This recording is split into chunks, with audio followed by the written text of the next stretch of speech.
In 2016, my now ex-husband convinced me to claim both of my children on my 2016 tax return. Even though my children are with my first husband, and him and I had an agreement that each one of us would claim one child each. I went against my better judgment and listened to my current husband at that time, and I filed both of my children on my 2016 tax returns. So the government paid both myself and my first husband for the earned income credit and the child tax credit. We both received that. And at that point in time, that was about $12,000 for me. After all of that happened and the money was gone, we ended up homeless because I left the finances up to my husband at the time, and he was not paying our bills. And therefore, some of the things didn't get paid. Well, we ended up homeless, and we were living in a hotel for about a year. And during that time, he wasn't working, he wasn't helping, he wasn't doing anything. He claimed he was depressed. Well, I was fucking depressed too, and I still got up every day and went to work. Nonetheless, after about a year and a half in the hotel, I decided that if he's not going to work, why the fuck am I working so hard to pay for this hotel and I'm not getting any help? So I decided I wasn't going to pay for it anymore and told him that we were going to leave and that we needed to basically sleep in a tent, because I wasn't going to sit by and watch him not help me, get us forward. So after living in the tent for about 8 months or so, I was able to save up enough money to get us an RV. And that was the first year where we were going to be able to do something for my kids on Christmas.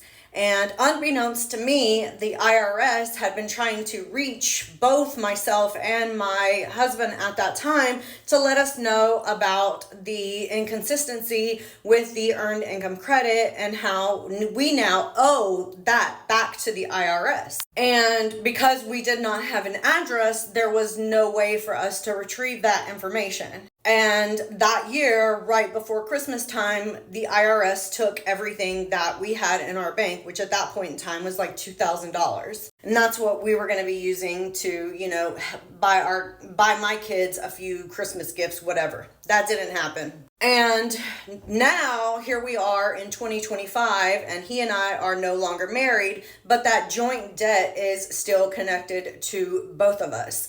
Well, for our divorce, basically that's our only debt together. We don't have any children, we don't have any property, we don't have anything else together but this IRS debt. He claimed that he was planning on paying all of his portion off by the end of 2024. And I was like, that's great, perfect.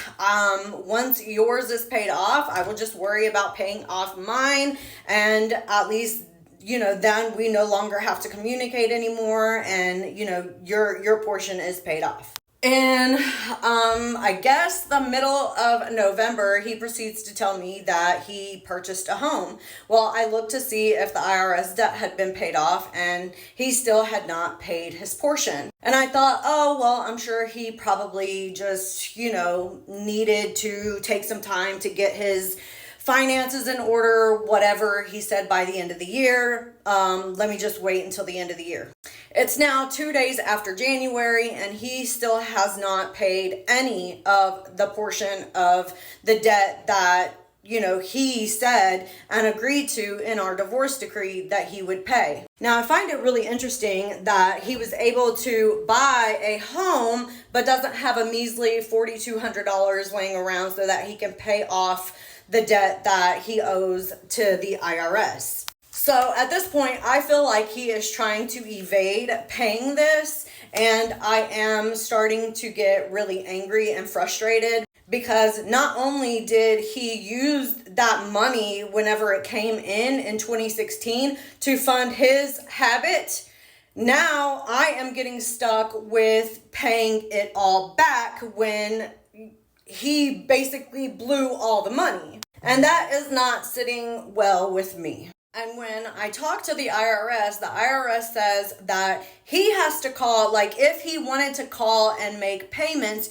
he would have to call and set up a payment arrangement in his name since we are no longer together. I already have a payment agreement made in my name because I own a business. Therefore, I had to make a payment arrangement for my last year's taxes. So they just bulked them both together. So now, instead of it being an $8,000 payment that needed to get paid back, it's now $16,000. And keep in mind that from 2018, 2019, 2020, 21, 22, 23, 24, out of all those years, this man has probably only put in maybe $800 to paying this debt down while I've been paying on it for years. So at this point, I don't know what steps to take to move forward because the IRS is saying that he has to call and set up a payment plan on his own.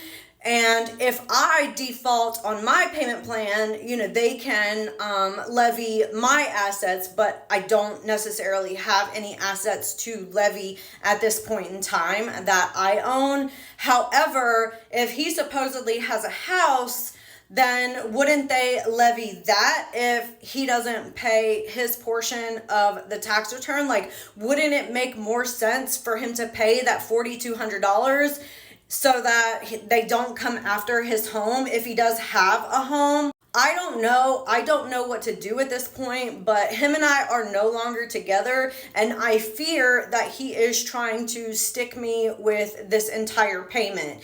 And while I understand that it's under both of our names, as long as one person is paying, they're not going to come after the other one, especially if the other one doesn't have a payment plan in their name that is, in arrears. If there is somebody who knows more about this than myself, please let me know, because like I said, right now I'm $16,000 in debt to the IRS, which $4,200 of it was supposed to be his to pay back by the end of the year, and he is now not in communications with me in regards to why he did not make that payment that he definitely agreed to. I have a copy of it. It's in our divorce decree that he signed, that he'd pay it, and now he's not paying it. So I don't know what to do. I'm hoping for any sort of assistance.